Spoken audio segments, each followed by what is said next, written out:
Pregunto, si la iglesia de Dios entonces es la iglesia que vino Jesús a edificar, que Él comenzó a edificar luego de su muerte, no antes, porque antes de su muerte los pecados aún no habían sido pagados, no había posibilidad de comunión entre Dios y el hombre, el Espíritu de Dios no podía morar en el hombre, porque Dios no tiene comunión con el pecado.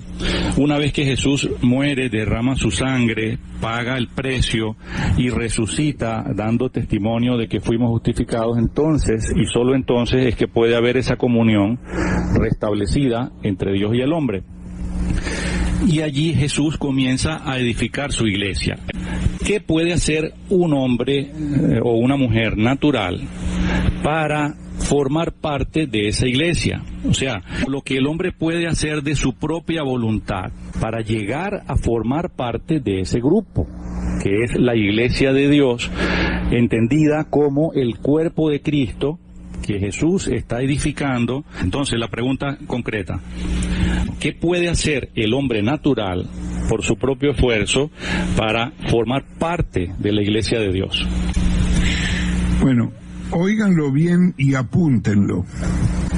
Absolutamente nada. Es lo mismo que si tú me preguntaras qué puede hacer un cadáver en la morgue para entender algo, para levantarse, para entender algo. Él como persona no puede hacer nada.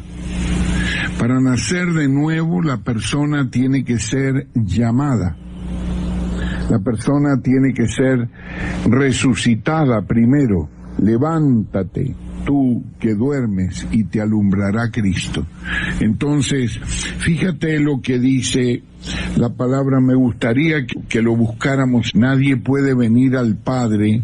Creo que ahí está la respuesta frente a la Biblia.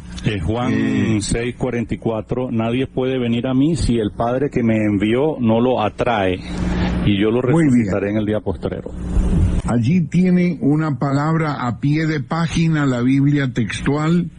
Juan 6:44, a pie de página dice, literal, lo arrastra. Exactamente, ¿ve? Entonces, esta palabra que es el cuse auto, no lo arrastra. La palabra es arrastrar, como uno arrastra un cadáver. Es lo mismo, no lo arrastra, o sea, no es que lo atrae, sino que lo arrastra literalmente. De manera que se lea, si mi Padre que me envió no lo arrastra. Ahora, esto es así de literal. Nosotros cuando somos llamados con un llamamiento efectivo. Pero efectivo, tan efectivo que se necesita que Dios nos llame. No es una cuestión personal, de habilidad, de capacidad, de ser más bueno, más inteligente, más listo que el otro. Yo soy más listo que tú porque acepté a Cristo. Esos son cuentos chinos, ¿me comprende? Ahora, de ahí en adelante sí uno debe limpiarse de las cosas que no le convienen, y esa voz sí está en voz activa, ¿no? Pues tú has preguntado exclusivamente acerca del paciente, no de la gente. O sea, en este caso el agente sería el evangelista, que tiene que hacer mucho, ¿no? Lógicamente. Pero no incluye buscarlo, eso no. Okay. La persona natural no puede hacer absolutamente nada para ser miembro de la Iglesia de Cristo. Vamos a irnos a Juan 4, cuando Jesús habla con la mujer samaritana. Sí, Juan 4:13. El 13 y el 14. Respondió Jesús y le dijo, todo el que bebe de esta agua volverá a tener sed, pero el que beba del agua que yo le daré no tendrá sed jamás, sino que el agua que yo le daré se hará en él una fuente de agua que brota para vida eterna. Muy bien, ¿qué es lo que te llama la atención en ese último versículo, el 14? Del asunto de la persona que bebe agua, fíjate. ¿No les llama la atención algo a ustedes cuando leen ese versículo? El agua que yo le daré. Dice, cualquiera que beba del agua que yo le daré. Fíjate bien, ¿no? Que yo le daré. Y ahí es donde está el asunto. Otro ejemplo maravilloso lo tenemos, ¿sabes dónde? En los cielos, en la constelación de los 2 peces. El aguador, ¿no? El aguador, sí señor, que le da un río de estrellas a los peces, pero fíjate tú bien que el agua que le da el aguador le cubre completamente la cabeza a los peces, no es que le entra en la boca, sino que los peces no tienen más remedio que tomar de esa agua. Fíjate el detalle, ¿no?, de los cielos. Es algo muy lindo porque no depende de uno, ¿no? Depende de Dios. A Dios sea la gloria por eso. Y eso allí es donde comienza la gracia de Dios, ¿ves? Comienza la gracia de Dios. La iglesia de Dios es una específica que Cristo vino a edificar y de la cual forman parte aquellos a los que Jesús le dé el agua. En otras partes en la Escritura dice que los miembros de esa iglesia de Cristo fueron escogidos y predestinados antes de la fundación del mundo, y a ellos Dios los llamó, los santificó, los justificó, los glorificó, los hizo sentar a los lugares celestiales. Tenemos un propósito específico, etcétera. Entonces la gente puede decir: oye, si yo no fui elegido, si yo no estoy dentro de ese grupo y no hay nada que yo pueda hacer, entonces estoy perdido. Y en la semana pasada tú nos recomendaste que estudiáramos el tema de proceder al arrepentimiento. Cuando Jesús dice, pues su palabra dice que Dios no quiere que ninguno perezca, sino que todos procedan al arrepentimiento.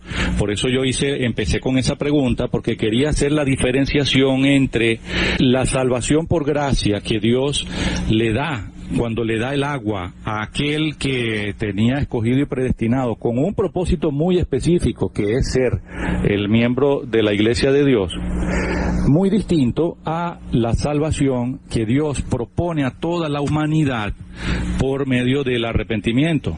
No sé si nos puedes brevemente diferenciar estas dos cosas, Carlos. El arrepentimiento es dado por gracia a los creyentes y propuesto o permitido a los que van a proceder al arrepentimiento, como es Israel, como son los justos, como son las personas también impías que dejan de hacer obras de injusticia, se arrepienten y se ponen a hacer obras de justicia. Ninguna obra de las malas les será contada, y en sus obras de justicia, en esas obras vivirá. Pero el arrepentimiento, la propuesta, la tenemos que entender de 2 maneras. Una es un llamado al arrepentimiento. Arrepentíos, porque el reino de los cielos se ha acercado.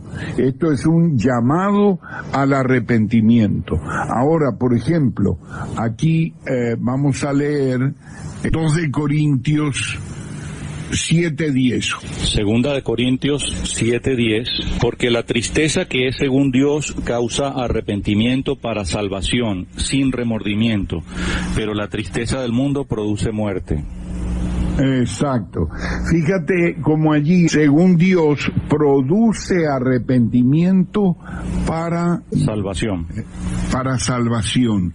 Entonces hay una parte aquí también, dice que el siervo de Dios tiene que ser manso y no contencioso, por si Dios le conceda que se arrepientan. Segunda de Timoteo 2:24, porque un siervo del Señor no debe ser contencioso, sino amable con todos, apto para enseñar, tolerante, que con mansedumbre corrija a los que se oponen, por si quizás Dios le conceda el arrepentimiento conducente al conocimiento pleno de la verdad, y vuelvan en sí y escapen del lazo del diablo en que están cautivos a voluntad de él. Entonces es una concesión, eso es. Pero el arrepentimiento Dios lo propone dentro de una circunstancia que lo lleva al hombre a actuar de una manera o de otra, a utilizar esta oportunidad para arrepentirse o a endurecerse para seguir igual. Entonces, mediante la providencia divina, donde Dios obviamente crea la circunstancia, recordemos aquella parte de aquella voz pasiva que hay en el rico y Lázaro, que había sido echado. Las circunstancias de arrepentimiento para que el rico no fuera a ese lugar, Dios las había establecido de antemano en la persona de Lázaro. Pero siempre será él como persona el que lo tienes que hacer.